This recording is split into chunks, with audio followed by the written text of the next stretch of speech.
निक एक बूढ़े व्यक्ति को देखते हैं जो कि एक मैप लेकर जंगल में भाग रहा होता है, लेकिन तभी उसे एक हुडी वाला पर्सन पकड़ लेता है जो कि क्लाइड पर गन तानकर उससे मैप मांगने लगता है। लेकिन क्लाइड तुरंत ही उस मैप को पीछे एक ट्री के अंदर बने हुए होल में फेंक देता है, जिसके बाद में क्लाइड उस हुडी वाले पर्सन से ये बोलता है कि तुम उसे कभी नहीं पकड़ पाओगे क्योंकि मैंने अपनी विल चेंज कर दी है और ट्राइब को भी इन्फॉर्म कर दिया है, यानी कि उसने अपनी वसीयत बदल दी थी। जिसके बाद में हुडी वाला पर्सन गुस्से में क्लाइड को गोली मारकर खत्म कर देता है। लेकिन तभी अचानक से उस हुडी वाले पर्सन के पीछे की झाड़ियों में हलचल होने लगती है, जैसे कि वहां पर कोई बड़ा सा क्रीचर हो, जिससे डरकर हुडी वाला पर्सन वहां से भाग जाता है। अगले सीन में हम निक नाम के एक व्यक्ति को देखते हैं जो कि अपने डॉग के साथ अपने छोटे भाई ट्रिस्टन के घर पर आता है। अब इससे पहले कि निक की मुलाकात अपने भाई से होती, निक का डॉग भागकर पास की ही रिवर के पास में चला जाता है, जहां पर जाने पर निक को एक मरा हुआ कैंगरू नजर आता है जिसे किसी ने बड़ी बेरहमी से मारा होता है। उसको देखकर निक ये सोच में पड़ जाता है कि आखिर ऐसा किसने किया होगा। लेकिन तभी वहां पर ट्रिस्टन आ जाता है, जिसके बाद निक अपने भाई के साथ घर के अंदर जाता है। उसके बाद में निक ट्रिस्टन से पूछता है कि उसने उसको यहाँ पर क्यों बुलाया, जिस पर ट्रिस्टन उसको बताता है कि कुछ दिनों पहले उसे एक लेटर रिसीव हुआ है जो कि उन दोनों के ग्रैंडफादर क्लाइड ने मरने से पहले उन दोनों के लिए लिखा था।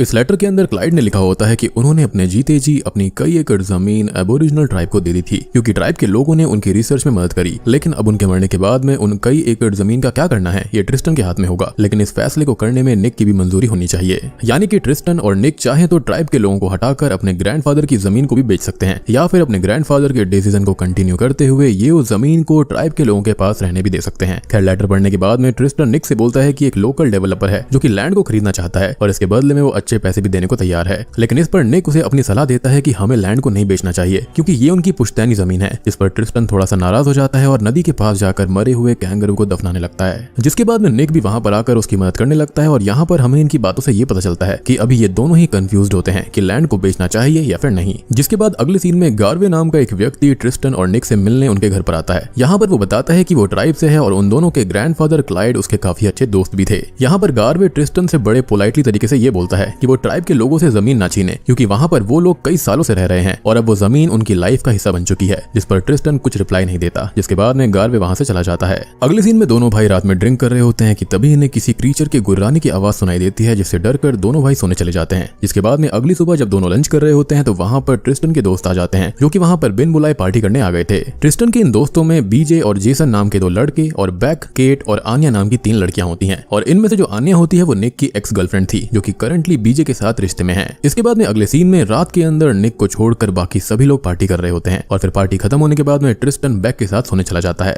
दूसरी तरफ बीजे अपनी गर्लफ्रेंड आन्या को ऑर्डर देते हुए ये बोलता है कि वो उसके लिए वैन में ही सोने का इंतजाम कर दे। जिसके बाद में आन्या वैन के पास जाकर बीजे के सोने की व्यवस्था करने लगती है, जहां पर निक भी आ जाता है और फिर दोनों अपने पास्ट रिलेशनशिप की बातें करने लगते हैं। दूसरी तरफ बीजे, जेसन और केट को किसी क्रीचर के गुर्राने की आवाज सुनाई देती है, इसलिए जेसन नशे की हालत में ही जंगल के अंदर उसे देखने चला जाता है, जहां पर वो लड़खड़ाकर नीचे गिर जाता है और फिर जोर से चिल्लाता है। अब इस चीज को सुनकर निक और आन्या भागकर पार्टी वाली प्लेस पर पहुंचते हैं, जहां पर निक देख लेता है कि बीजे और केट किस कर रहे होते हैं, लेकिन आन्या इस चीज को नहीं देख पाती। यानी कि यहाँ पर जो बीजे है वो 1 नंबर का अय्याश आदमी है। खैर, निक उन्हें कुछ भी नहीं बोलता और भागकर जंगल में जेसन के पास जाता है, जहां पर वो उल्टी कर रहा था। निक उसको संभालता है, लेकिन तभी उसकी नजर जंगल के अंदर से आ रही रेड लाइट्स पर पड़ती है, जो कि दिखने में किसी क्रीचर की आंखों की तरह लग रही थी। निक उसको देखकर काफी डर जाता है और जेसन को लेकर घर के अंदर आ जाता है। जिसके बाद में अगले दिन निक अपने ग्रैंडफादर का सामान चेक कर रहा होता है, जहां पर उसको पता चलता है कि उसके ग्रैंडफादर क्लाइड असल में एक सेल्फ प्रोक्लेम्ड क्रिप्टोजूलॉजिस्ट होते हैं, यानी कि एक ऐसा व्यक्ति जो कि माइथोलॉजिकल क्रीचर्स के ऊपर रिसर्च करता हो। और यहाँ पर निक को एक मैप भी मिलता है। जिसके बाद अगले सीन में ट्रिस्टन, आन्या और निक कुछ सामान लेने के लिए शहर जाते हैं, जहां पर निक फ्री टाइम में अपने ग्रैंडफादर क्लाइड के बारे में रिसर्च करता है, जिससे उसको पता चलता है कि क्लाइड ने एक माइथोलॉजिकल क्रीचर की खोज की थी, लेकिन गवर्नमेंट ने कभी भी उनकी बातों पर यकीन नहीं किया,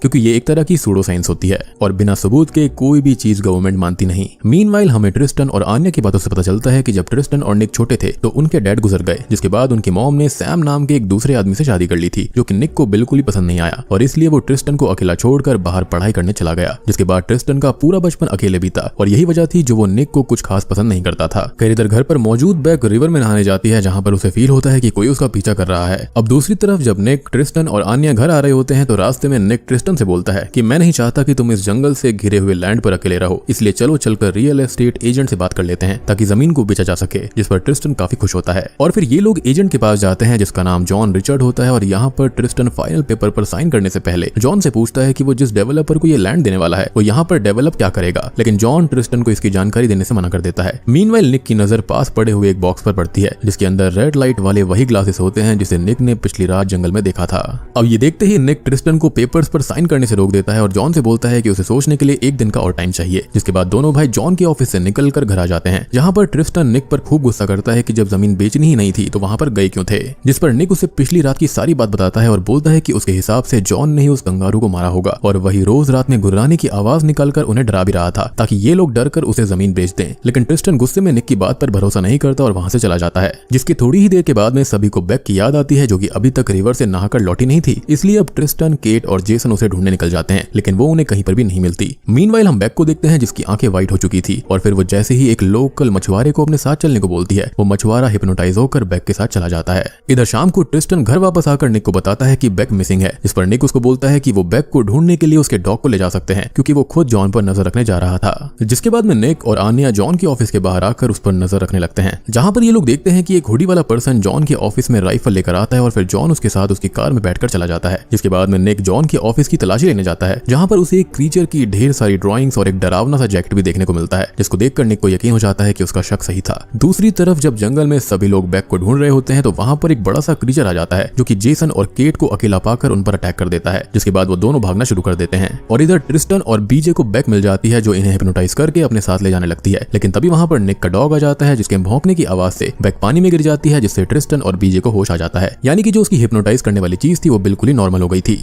और फिर तब तक वहां पर भागकर जेसन और केट भी आने लगते हैं और फिर इनकी आंखों के सामने ही कोई क्रीचर केट को पानी के अंदर खींच लेता है। जिसके बाद में ट्रिस्टन, जेसन और बीजे भागकर घर आ जाते हैं, जहां पर थोड़ी ही देर में ट्रिस्टन और निक के स्टेप डैड सैम अपने गुंडों और जॉन के साथ पहुंच जाते हैं। मीनवाइल जॉन के ऑफिस के पास में गार्वे और ट्राइब के बाकी लोग आ जाते हैं, जो कि निक को अपने साथ चलने को बोलते हैं। जिस पर आन्या निक से ये पूछती है कि आखिर ये सब चल क्या रहा है। तो निक उसको बताता है कि उसके ग्रैंडफादर क्लाइड असल में क्रिप्टोजोलॉजिस्ट हुआ करते थे, जिसने बनिप नाम के माइथोलॉजिकल क्रीचर के ऊपर रिसर्च करी थी, जो कि रियल में एग्जिस्ट करता है। दूसरी तरफ ट्रिस्टन के डैड सैम उसे बनिप क्रीचर के बारे में बताते हैं और बोलते हैं कि उस क्रीचर ने ही तुम्हारे ग्रैंडफादर और ग्रैंडमदर को खत्म कर दिया और अब वो इससे पहले कि किसी और को खत्म करे हमें उसे पकड़ने में जॉन की मदद करनी होगी, जिसके लिए ट्रिस्टन हाँ कर देता है। मीनवाइल आन्या निक को ट्राइब के लोगों के पास छोड़कर ट्रिस्टन के घर जाने लगती है और इधर ट्रिस्टन के डैड सैम अकेले में जॉन से बात करते हैं कि अभी अभी आन्या नाम की एक लड़की बाहर घूम रही है, जिसका लालच देकर ये लोग क्रीचर को पकड़ सकते हैं। दूसरी तरफ गार्वे निक को पास्ट की कहानी सुनाने लगता है, जिसके अकॉर्डिंग जब रेनबो सरपेंट यानी कि लेडी गॉडेस ने इस अर्थ को बनाया, तब उन्होंने एक बुद्धिमान व्यक्ति को भी बनाया था जिसका नाम बियामी था। उन्होंने बियामी को पावर्स दी थी ताकि वो इस लैंड और यहाँ पर रहने वाले ट्राइब्स के लोगों और नॉर्मल लोगों और जानवरों को प्रोटेक्ट कर पाए। लेकिन ट्राइब के अंदर रहने वाले एक इंसान को ये चीज पसंद नहीं आई और उसने जानबूझकर कुछ पवित्र जानवरों को खा लिया। जिसके बाद में बियामी को उस पर काफी गुस्सा आ गया था और उन्होंने फैसला किया कि वो इस इंसान को सबक सिखाएंगे। लेकिन फाइट करने के दौरान उस ट्राइब के व्यक्ति ने स्पिरिट का रूप ले लिया था और बनिप में बदल गया। जिसके बाद बनिप ने ट्राइब के साथ साथ दुनिया के सभी लोगों से बदला लेने की शपथ ले ली और फिर उसकी इविल स्पिरिट ने उस जगह पर पाए जाने वाले सभी रिवर्स के वाटर पर अपना कब्जा कर लिया और फिर इसके बाद से ही जो भी व्यक्ति रिवर में जाता था या फिर जो भी व्यक्ति बनिप को रोकने की कोशिश करता था वो उसको खत्म कर देता। जिसके बाद एक दिन बियामी ने बनिप से ट्राइब के लोगों को बचाने के लिए उसे बंदी बना लिया था और गनिया में कैद कर लिया, जो कि स्वयं बियामी का घर था, जो कि पानी के नीचे है। जिसके बाद एक दिन 3 महिलाओं ने फैसला किया कि वो गनिया में जाकर बनिप की पावर्स को चेक करेंगी। लेकिन जब वो वहां पर गई तो बनिप ने उन्हें मारने के बजाय उन्हें अनंत लाइफ का गिफ्ट दे दिया। जिसके बाद में वो तीनों महिलाएं भी इविल स्पिरिट में बदल गई थी और बनिप के कंट्रोल में हो गई। जिसके बाद में उन तीनों महिलाओं की इविल स्पिरिट पानी के अंदर छिपकर रहती थी और फिर जब उनको कोई जीवित पुरुष, महिला या फिर बच्चे नजर आया करते तो वो उनको हिप्नोटाइज करके अपने साथ पानी के अंदर खींच लिया करती, जिनकी एनर्जी से बनिप को गनिया से बाहर निकलने में मदद मिलती थी। खैर अब कहानी इसके बाद में प्रेजेंट टाइम में आती है और गार्वे निक से बोलता है कि सारी चीजें फिर से रिपीट हो रही हैं। बनिप ने ऑलरेडी 2 महिलाओं को, बैक और केट को अपने वश में कर लिया है और अब उसका अगला शिकार आन्या होगी, इसलिए उन्हें आन्या को बचाना होगा। जैसा कि पास्ट में हुआ था 3 लेडीज को अपने वश में करना, बिल्कुल वैसा ही हुआ। मीनवाइल हम आन्या को देखते हैं जो कि ट्रिस्टन के घर पहुंचती है जहां पर कोई भी नहीं था और फिर एक होडेड पर्सन वहां पर आता है, आन्या पर हमला करके उसे बेहोश कर देता है। जिसके बाद अगले सीन में हम देखते हैं कि जॉन ने आन्या को बंदी बनाया होता है और फिर वहां पर ट्रिस्टन का फादर सैम भी आ जाता है, जिसको देखकर आन्या बोलती है कि तो आखिर तुम ही हो जॉन वो क्लाइंट जो कि इस लैंड को खरीदना चाहते थे। लेकिन फिर तभी वहां पर ट्रिस्टन, जेसन और बीजे भी आ जाते हैं, जो कि आन्या को ऐसे बंधा हुआ देखकर चिल्लाने लगते हैं। लेकिन फिर सैम उन तीनों को गन दिखाकर चुप करवा देता है और अपना साथ देने को बोलता है। जिसके बाद जॉन आन्या के मुंह को खोल देता है ताकि उसके चिल्लाने की आवाज सुनकर बनिप वहां पर आ जाए और ये लोग उसको पकड़ लेंगे। यानी कि एक तरह से आन्या बनिप को पकड़ने के लिए एक चारा थी। जिसके थोड़ी देर के बाद में वहां पर बनिप आ जाता है और फिर सभी लोग उस पर गोलियां बरसाकर उसे नेट में कैद कर लेते हैं और उसे बेहोश करने की कोशिश करने लगते हैं। मीनवाइल आन्या खुद को आजाद कर लेती है और भागकर ट्रिस्टन के पास आ जाती है, लेकिन तभी अचानक से बनिप खुद को नेट से आजाद कर लेता है और सबके ऊपर हमला करने लगता है, जिसके बाद चारों तरफ भगदड़ मच जाती है, जिसके अंदर ट्रिस्टन के डैड आन्या को किडनैप कर लेते हैं,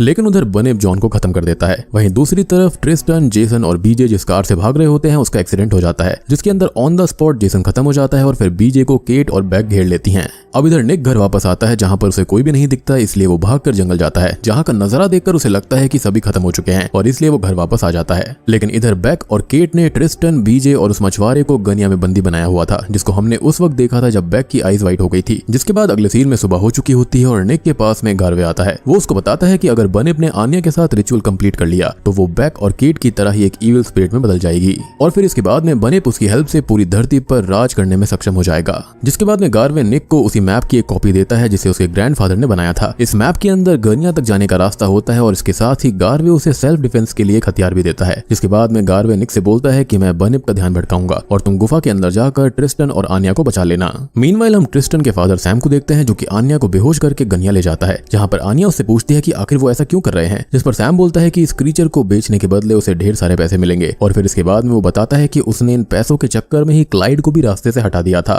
जी हाँ, यानी कि क्लाइड को उसने ही मारा था। यानी कि मूवी की शुरुआत से लेकर अब तक हमने जिस हुडी वाले पर्सन को देखा था वो कोई और नहीं बल्कि सैम ही था। जिसके बाद में सैम आन्या को गनिया में छोड़कर वहां से थोड़ी दूर जाकर छिप जाता है, जिसके थोड़ी देर के बाद में वहां पर केट, बैक और बनिप आते हैं, जो कि आन्या के साथ रिचुअल परफॉर्म करने लगते हैं। लेकिन तभी वहां पर निक गार्वे के साथ पहुंच जाता है, जो कि सैम के साथ फाइट करने लगता है और दूसरी तरफ गार्वे बनिप से फाइट करता है। अब इसी बीच मौका देखकर गार्वे बनिप की आंखों पर हमला कर देता है, जिससे उसका कनेक्शन लड़कियों से टूट जाता है और फिर तीनों लड़कियां होश में आ जाती हैं। मीनवाइल सैम निक से खुद को बचाकर भाग जाता है, जिसके बाद में निक सभी लड़कियों को गनिया से बाहर निकालकर ट्रिस्टन को बचाने जाता है, जहां पर बनिप ने पहले ही बीजे और उस मछुआरे को खत्म कर दिया था। अब इसलिए निक सिर्फ ट्रिस्टन को वहां से बचाकर भागने लगता है, लेकिन तभी वहां पर सैम आ जाता है, जो कि निक के पेट में गोली मार देता है। जिसके बाद में निक ट्रिस्टन को भाईचारे की कसम देकर उसे वहां से बाहर जाने को बोलता है और खुद सैम के साथ फाइट करने लगता है। मीनवाइल गार्वे बनिप को खत्म करने के लिए एक म्यूजिकल इंस्ट्रूमेंट बजाने लगता है, जिससे बनिप की बॉडी विस्फोट हो जाती है और इसी विस्फोट की वजह से गुफा के सारे पत्थर गिरने लगते हैं, जिनके बीच में दबकर गार्वे, सैम और निक की भी मौत हो जाती है। जिसके बाद अगले सीन में हम ट्रिस्टन को देखते हैं, जो कि बैक, केट और आन्या के साथ उस जगह को छोड़कर हमेशा के लिए चला जाता है। जिसके बाद में हमको बैकग्राउंड में गार्वे की वॉइस सुनाई देती है, जो कि ये बोलता है कि बनिप ईविल कभी भी खत्म नहीं हो सकता, इसलिए आपको कभी भी रिवर में कोई काला साया नजर आए या फिर नदी के पास आपको एक भी जानवर की आवाज ना आए तो समझ लेना कि वहीं पर बनिप ईविल है और